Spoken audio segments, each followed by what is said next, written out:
Boa noite, Felipe. Boa noite. Luana Trindade, aqui da Flá TV. Parabéns pela vitória. A gente vê o Flamengo com uma movimentação muito intensa, né? Tanto na defesa quanto no meio-campo e também no ataque. E quando a bola chega num jogador decisivo, como o Bruno Henrique, é fatal. Sei que você prefere falar sobre o coletivo, mas queria que você destacasse um pouquinho essa qualidade do Bruno Henrique, né? De ser decisivo. Como é ter um Bruno Henrique no ataque? Qual a importância desse jogador para você? Qual é a importância do Bruno Henrique para o Flamengo? É um jogador que chegou sem falar muito e continua sem falar muito e fala somente no campo, com números, com títulos, com gols, com sacrifício pelos companheiros, sacrifício pela equipe, joga em qualquer posição que você coloca ele. E clássico, os grandes jogadores aparecem. Nos jogos mais difíceis é onde se vê os melhores e os grandes jogadores. E o Bruno é um deles. Então, para mim, eu que fui companheiro dele, fácil falar, mas a história ela está aí, diante dos nossos olhos. E é um prazer acompanhar de perto um jogador que continua fazendo história, independente aonde joga, com a idade que joga, quanto joga. Ele é muito especial. Felipe. Oi. Felipe, Letícia Marques, do GE. Foi um jogo muito diferente em relação ao último clássico, né, entre as equipes, então foi um jogo muito diferente do primeiro para o segundo tempo. Queria que você pudesse falar com essa conversa no vestiário, para o Flamengo voltar com uma mudança de postura e até de intensidade na segunda, por favor. Não, o problema são as expectativas, né, que se geram e se criam, e todo mundo espera que o Flamengo vai para o campo artificial e vai performar da mesma forma que performa sempre, que vai ser sempre 5-0, e isso aqui não condiz com a realidade, né, do futebol de alto rendimento. A elite do futebol não é verdade, não é assim. O raro e o estranho do futebol é o que aconteceu no primeiro tempo do Maracanã, né, o Flamengo tão superior. Então, nós temos que entender que no Vasco joga Coutinho, e joga Vegete, jogadores grandes, e que também jogam, que também pressionam, que também sabem não perder a bola e nos colocam em dificuldades. Então as expectativas é sempre de fora, mas nunca afeta dentro. E isso o meu grupo de jogadores sabe muito bem. Continuam com ambição e com humildade para poder continuar em busca de melhorar e evoluir cada dia. O primeiro tempo realmente foi um primeiro tempo mais, digamos, truncado. Tivemos nossos momentos, mas não fomos tão incisivos no terço final, não aproveitamos essas nossas chegadas. O adversário foi se readaptando às nossas investidas e foi neutralizando elas. No segundo tempo voltaram os jogadores a encontrar esses espaços e também se adaptaram um pouco mais com o campo, com a bola, com o tempo dela, para poder encontrar e ficar com essa finura. E aí vieram várias chances de gol, né, no segundo tempo até fazer o gol. O jogo foi praticamente todo nosso ali nesse segundo tempo. E depois tivemos alguma que outra chance ainda para poder fazer o segundo, mas não foi possível. Um grande resultado contra um grande adversário. Boa noite, Felipe, tudo bom? Meu nome é Pedro Ramos, da Sintonia Esportiva. Primeiro, agradecer pela atenção. Primeira vez que eu estou cobrindo o jogo no estádio, então queria falar sobre primeiras vezes também, porque quem começou na lateral esquerda foi o Varela, improvisado, na primeira vez que ele joga como lateral esquerdo, mas, pelo menos que eu lembro, a primeira vez que o Ayrton Lucas entra durante o jogo para poder fazer esse papel de apoiar o lateral. Ele havia sido poupado para ser titular, mas ainda assim entrou no segundo tempo. Por quê? Obrigado. Ele havia sido poupado? Desculpa, não entendi o final só. Ele seria poupado pelas informações que a gente teve por conta do gramado sintético, vindo de lesão e tudo mais. Por que no segundo tempo ele entrou justamente para fazer essa função? Obrigado. Primeiro jogo, bem-vindo a essa loucura maravilhosa. Primeiro, porque o Varela está muito bem. Esse é o primeiro motivo. Porque ele não, na verdade, não está dando brecha nenhuma e está fazendo tudo bem. E nos dá muito para a equipe. Defensivamente, ofensivamente, dá estabilidade. Então, mais do que poupar, é falar do momento do Varela, que jogando improvisado de lateral esquerdo, se sacrificando pela equipe, potencializou muito a equipe, né? Depois o Ayrton vem de uma pequenininha lesão no joelho, onde incomoda muito. Para quem já teve esse tipo de lesão sabe o quanto dói para bater na bola. E recém voltou a treinar essa semana e vocês bem sabem que vamos com calma com todos esses jogadores agora que vêm voltando de lesão. Então, continua sendo importantíssimo, continua brigando por uma vaga no time e não foi a primeira vez que ele dobrou a lateral, já fez isso quando eu jogava do meu lado, então sei que ele pode nos oferecer muito aí também na frente. Buenas noches, Felipe, por acá. ¿Qué tal?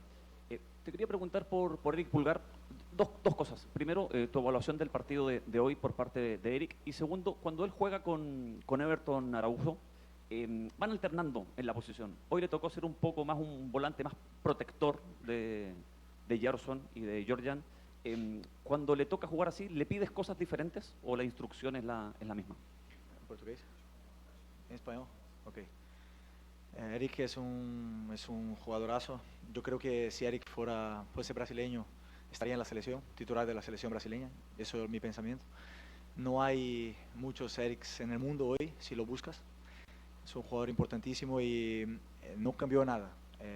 Las consignas que le pasé a Eric y Gerson son las mismas que les paso a Eric y a Everton Araújo, o Alan y a Everton Araújo, o Nico también. ¿Qué pasa? Que Gerson tiene una cara más alto que bajo. Entonces le tocó mucho a Eric estar un poco más de apoyo, pero es un jugador que lee muy bien el juego y nos da mucho juego al equipo. Felipe, boa noite, parabéns pela vitória. Gabriel Reis, Revista Placar. Eu tenho algumas dúvidas, eu não vou conseguir perguntar todas. A primeira, você falou semana passada sobre estádios vazios. E para que lutar tanto para trazer um jogo para um estádio vazio, onde eu tenho pessoas de Cuiabá que queriam ver o jogo no Maracanã, vieram para o Carnaval, queriam ver o jogo no Maracanã, mas não quiseram vir para o Engenhão. A outra coisa, para que molhar, isso eu desconheço, estou falando que eu não sei, eu não trabalho nessa parte de preparação de campo, talvez você saiba responder, para que molhar tanto antes e no intervalo um campo de borracha? E a terceira coisa é o quanto está te atrapalhando essa questão de assédio aos jogadores do Flamengo, que aconteceu essa semana com o Luiz Araújo. Até que ponto é assédio? Vou tentar lembrar todas aqui. Primeiro sobre molhar o campo, é fundamental molhar o campo. Esse campo hoje à tarde, quando nós chegamos aqui, facilmente acima de 50 graus essa grama. É muito quente. Os jogadores foram no campo, no aquecimento, falaram que queimava o pé. Então, fundamental. Aí, outra coisa, os jogadores gostam, o jogo fica mais rápido, a bola corre mais, e é fundamental molhar essa grama. Essa e todas as outras, né? Quanto mais molhado, todo mundo que joga futebol sabe que é gostoso jogar na chuva, né? Então, todo mundo, a água, ela quer reproduzir a chuva, que a bola corre mais. Público.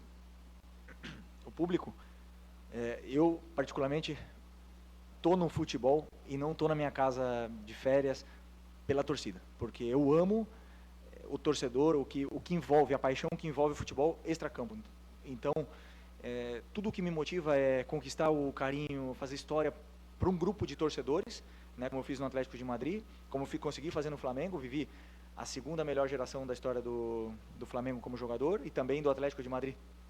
E isso é muita sorte no meu caso. Então, eu receber esse carinho do torcedor é o que me move, o que me dá, além de amar futebol, eu ver a torcida cantando, o estádio lotado, dificilmente outra coisa supera essa sensação na vida, na nossa vida, né?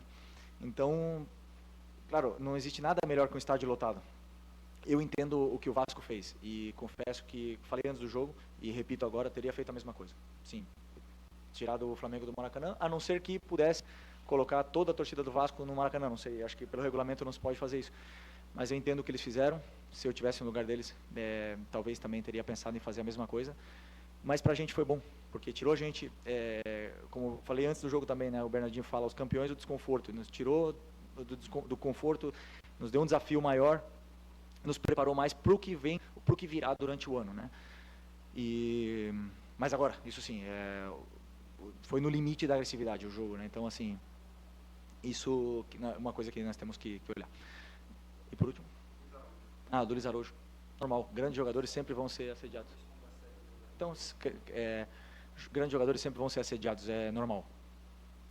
Provavelmente todos eles tiveram alguma sondagem, alguma proposta, alguns recusaram imediatamente, outras o clube recusou, e é normal quando você fala de grandes jogadores, onde temos um elenco que 6 jogadores estão pré-convocados para a seleção brasileira, mais 4 para seleções, ou 5, né? Não, 4, né? 1, 2, 3, 5 jogadores para seleções internacionais. Nós estamos falando de um elenco diferente, né? Então é normal, o importante é que o Luiz ama o Flamengo, escolheu vir para cá, é um jogador importante e está feliz aqui. Então nada, nem ele nem nós queremos que ele saia.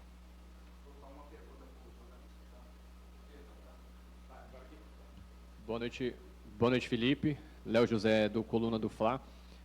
Nesse jogo contra o Vasco e também principalmente naquele contra o Botafogo, na Taça Guanabara, foram 2 jogos em que o Flamengo teve muita dificuldade de se sentir confortável no campo de ataque. E essa vai ser a tônica de boa parte do Flamengo com alguns times que não conseguem se equiparar tecnicamente com o Flamengo. Então, como que agora, depois de boa parte do campeonato já passado, como que você planeja, organiza o restante da temporada para o Flamengo lidar contra esses times que vão jogar de uma forma mais defensiva, vão tentar ali apelar um pouquinho mais para a violência? Como que você trabalha isso no vestiário? Não, os jogadores estão acostumados, né? Acostumados com essas adversidades, com essas dificuldades que os adversários nos colocarão. E que nos colocaram, né? Então é uma coisa natural que, eu repito, né? Sempre é mais fácil destruir que construir. Então quem joga com a bola sempre tem tem que estar fino, tem que estar fresco de ideias, tem que ter uma criatividade, e grande parte dessas soluções passa pelo treinador, onde eu tento que eles possam entender onde estão os espaços do campo.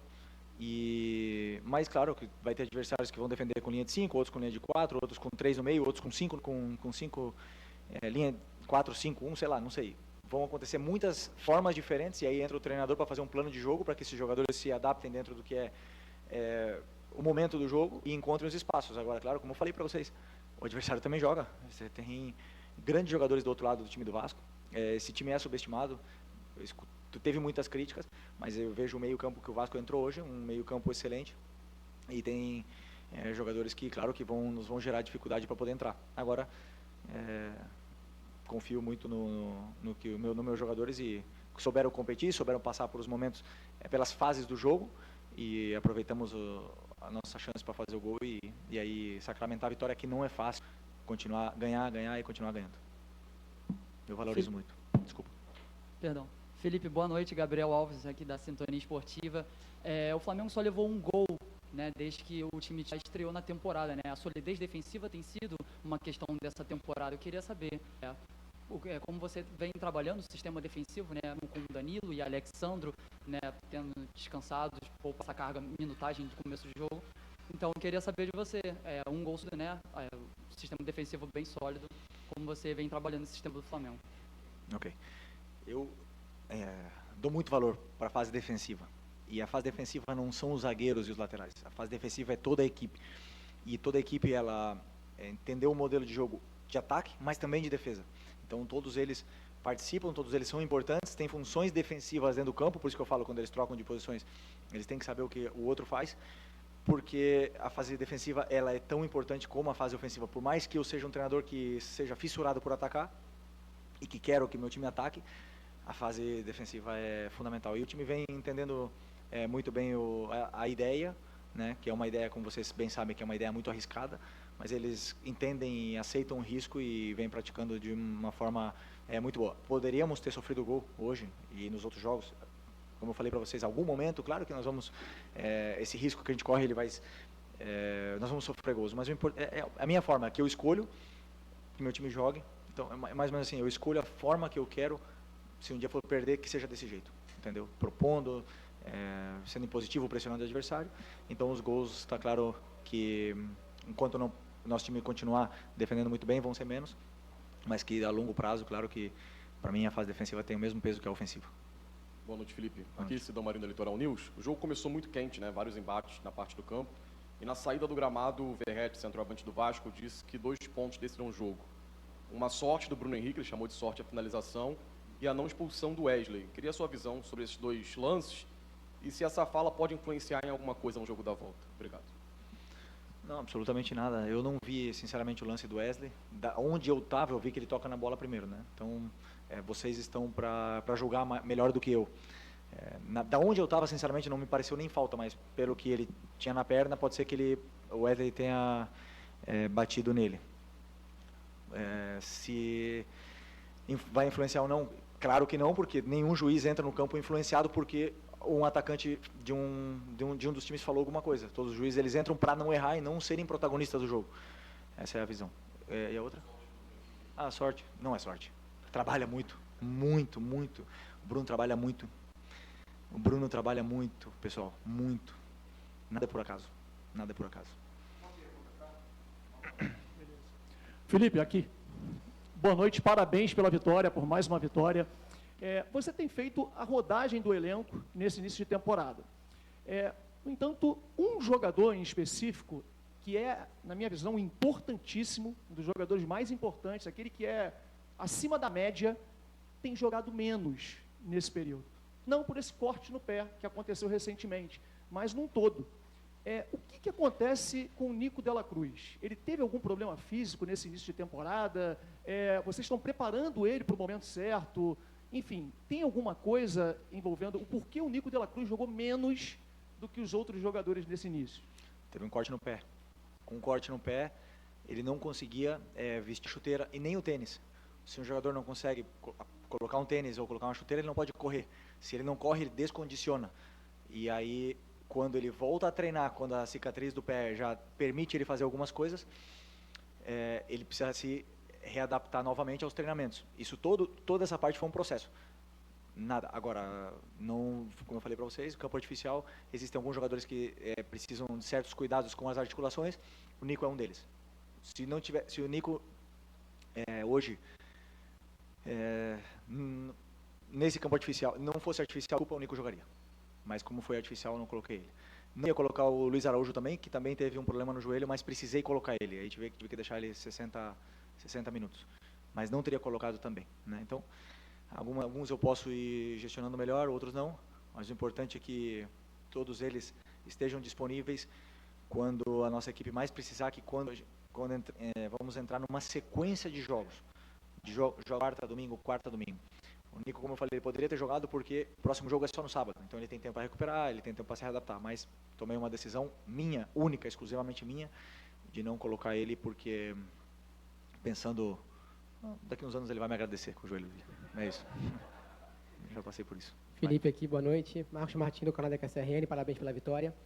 Você mesmo comentou sobre a diferença, né, do primeiro para o segundo tempo, em relação às dificuldades do Flamengo. E nós temos deu para perceber uma mudança tática específica. Você inicia o jogo com o Luiz Araújo pelo lado esquerdo, Plata do lado direito. No segundo tempo isso modifica, Plata começa a jogar mais pelo lado esquerdo, Luiz Araújo pelo lado direito. O quanto essa mudança, né, essa mudança de posicionamento entre ambos, contribuiu para a criação do Flamengo e para a melhora do Flamengo no segundo tempo como um todo. Eu sabia que o Luiz estava sendo sacrificado, né, na ponta esquerda, no lado esquerdo, que não é a melhor posição dele, mas ele faz muito bem essa posição, já foi importante até mesmo com o Tite nessa posição, eu já vi um jogador que faz gols, que chuta bem, e é a perna natural dele para ele cruzar e fazer gols. Só que, como perna natural, gera menos desequilíbrios num contra um. E aí eu também não estava sentindo o Plata tão desequilibrante naquele lado, resolvi trocar no segundo tempo, aproveitei esse momento ali no começo do segundo tempo para trocar eles e os dois melhoraram, né? Tanto o Plata jogou simples, soube se associar bem com a Arrascaeta e com o Eric e o Varela que estavam ali, e o Luiz começou a fazer mais perigo chegando de trás, porque ele chuta muito forte. O Luiz ele tem sensação sempre, ele nos dá a sensação sempre de que ele vai fazer gol, ele vai dar uma assistência, porque ele é um jogador com números, é um jogador perigoso. Então deu certo essa troca. Mas, claro que sempre o bom do nosso elenco é isso, que eu sei que tem jogadores que podem jogar em várias posições. O Luiz pode jogar por dentro, pode jogar aberto, o Plata também pode jogar dentro, pode jogar aberto. Até mesmo o Bruno poderia jogar ali e o Plata de atacante. Então, tudo isso é porque o nosso elenco é muito completo. Oi, Felipe. Sérgio Lobo. O Flamengo já entrou nessa semifinal com a vantagem de poder jogar por 2 resultados iguais, né? 2 empates ou uma vitória, uma derrota, pela mesma diferença. Eu queria saber, com essa vantagem hoje, qual é o tamanho dela na sua cabeça? O que você vai ter uma semana, né? Vai ter a folga e tudo, mas uma semana de preparação para o segundo jogo. O Flamengo já está com uma vantagem que ela ficou maior. O Vasco tem um jogo da Copa do Brasil no meio da semana, quer dizer, não vai ter um foco direto no jogo de sábado. Queria saber qual a vantagem na sua cabeça e para o grupo, visando para chegar na decisão do campeonato. Nenhuma vantagem. Sempre preparo uma semana pensando em ganhar do adversário que vem para o final de semana. Nunca vou falar para os jogadores, nós estamos com uma vantagem, não vamos atacar ou vamos mudar a nossa forma de jogar. Ao contrário, começo a semana como sempre, corrigindo e trabalhando em cima do nosso modelo, e mais perto do jogo começamos a trabalhar o plano de jogo em cima do que vai fazer o adversário. Então, não muda, para mim, não muda absolutamente nada. E também meu objetivo é fazer na cabeça dos jogadores que também não mude, que eles continuem ambiciosos, que eles continuem fazendo história, sem tomar gols, fazer gols, ganhar os jogos que vem pela frente e não perder essa ambição que eles têm. Okay. Tá bom. Oi, filho, aqui, David Sharp, Antenados na Jogada. Bom, tentar aqui entrar um pouco de tudo que você falou. principalmente na fase ofensiva do Flamengo, né? Porque a fase defensiva não tomou, só tomou um gol, né? Até agora, na temporada. Mas na fase ofensiva, eu queria saber de você que nota você dá, pensando em 10, no que você quer chegar, aonde você quer chegar, que nota você dá até o momento para a fase ofensiva do Flamengo? Porque tem mudado muito de jogadores, né? Não tem tido aquele 11, até o Tite gostava de fazer isso, o São Paulo não. O São Paulo mudava todos os jogos. Então, baseado nisso, que nota você dá? E sobre o Gerson recuado, né? O Gerson jogou, acho que foi o segundo jogo seguido que ele joga como segundo volante e não como meia aberto pela direita ali na função dele. As notas quem dão são vocês, né? Eu não dou nota para o ataque, eu avalio rendimento, avalio as posições, se elas estão bem ocupadas, se as funções estão sendo bem executadas, se os jogadores estão fazendo o que eu peço, é isso que eu avalio. E hoje, por exemplo, existe uma pequena mudança, uma leve mudança nos mecanismos de ataque pela velocidade do campo artificial. Quando você toca essa bola, a bola não para, ela sai do campo. Então, os passes, né, muitas vezes seriam passes que poderiam acabar em gol e não acabaram. Nem era isso que tu me perguntou, né? Mas vamos lá. Mas eu avalio o movimento que está sendo feito, eu avalio a relação socioafetiva entre os jogadores, essa química que eles têm e as relações de distância. É isso que eu avalio. A nota deles, tem dias que eles vão estar melhor, tem dias que eles vão estar pior, tem dias que o Luiz Araújo vai acertar um chute na gaveta de 30 metros, tem dias que ele vai chutar a bola para fora, tem dia que o Bruno vai chutar e vão chamar sorte, né? E tem dias que ele vai fazer um gol de cabeça e é assim. Mas são jogadores muito determinantes de ataque, muito determinantes. E ainda tem Pedro, tem Juninho, tem Cebola, tem Michael. Então são jogadores que fazem a diferença, entendeu? Independente de quem jogue. Já jogamos sem o Arrasca, jogamos com o Arrasca, já jogamos com o Gerson de 10, já jogamos o Gerson na meia agora, respondendo a tua pergunta sobre o Gerson. Pode jogar em todas essas posições, ele se autodenomina o Coringa do Flamengo, e ele pode fazer todas elas e muito bem, né? E essa função que eu jogo hoje, eu quis reunir muitos jogadores ofensivos no time para tentar furar essa defesa que defende muito bem, do Vasco, do Carille, e decidi botar o Gerson de volante e botar 4 jogadores de ataque na frente. E com isso eu ajudei o Dorival, que é ali onde ele joga na seleção. Okay. Felipe, boa noite. O Flamengo, no profissional, não tem compromisso no meio de semana, mas o Sub-20 tem, inclusive. Jogando nesse momento, vocês terminou a partida, está goleando o Olímpia. Está 5-1. Você pretende observar também os garotos, né? E vários deles, inclusive, foram campeões com você no Mundial no ano passado. O Flamengo está perseguindo também, com a conquista da Libertadores, essa classificação para o Mundial Interclubes, né? Queria que você falasse a respeito desse pontapé inicial que está sendo muito bem feito pelo Flamengo, com essa goleada sobre o Olímpia, né? E essa missão que eles têm agora nessa competição. Estou feliz porque eu não sabia do resultado, porque eu tirei 2 jogadores, né, dessa lista, que foi o Iago e o Wallace. E vocês viram, e eu fico muito feliz quando eu falo disso, desses meninos, do Wallace, por exemplo, que foi um cara que eu, no Sub-20, caramba, a gente teve muito debate, eu e ele evoluiu demais, ele cresceu muito, e eu ver ele entrando e dando a vida do jeito que ele deu, e ajudando tanto a equipe, me realiza, entendeu? Eu tenho muito carinho por esses meninos.